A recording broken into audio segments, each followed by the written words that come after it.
drinking some soup. Drinking some soup. What, eating soup or drinking? Eating soup. Drinking soup. Eating soup. I don't know. I feel like I'm sipping soup. So you drink it. My microphone's on. I'm definitely using this. Hey guys, welcome back.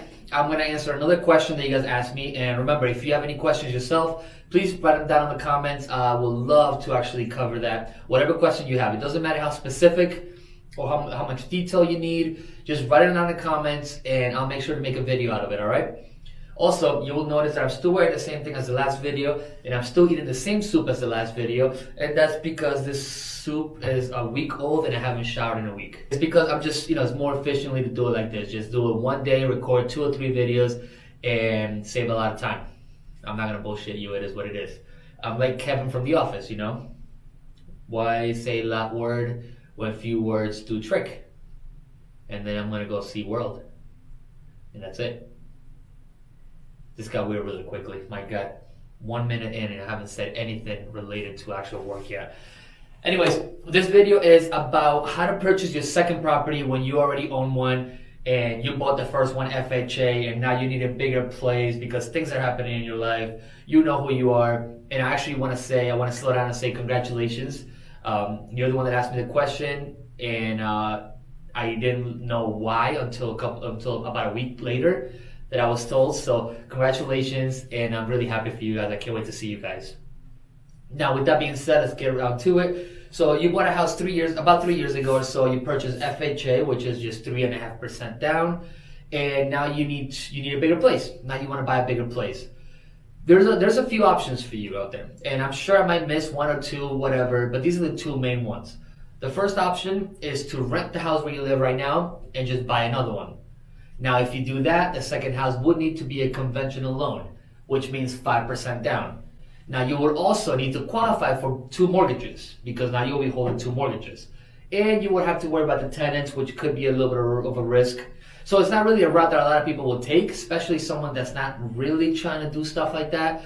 So the second option would be to just sell the first house and buy another one. Now, just so you know, when you bought FHA, you bought the first house with 3.5% down. Once you sell that house, you can buy another one with FHA 3.5% down. The thing with FHA, you can do it multiple times, but you can only have one at a time. So the downside to doing that is that you bought the house 3 years ago, and because we did FHA, it wasn't a large down payment, so there's not a lot of equity built into the property yet. Especially because the first 7 years or so, you're paying mainly interest on the property. I know, boo, sucks, I'm sorry.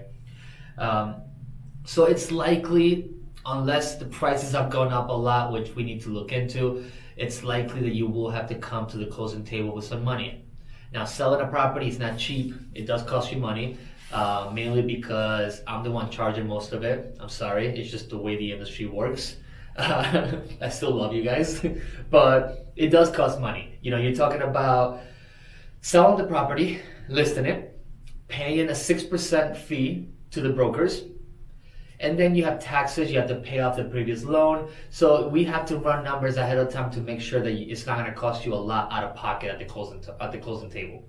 Now on top of that, you will also need a down payment for the new house, which will probably, and I'm just assuming here because I know you guys, will probably be more expensive than the first one. So you're talking about a hefty down payment, which we can still do 3.5% down, and your closing costs, which we can negotiate with the seller to help you out.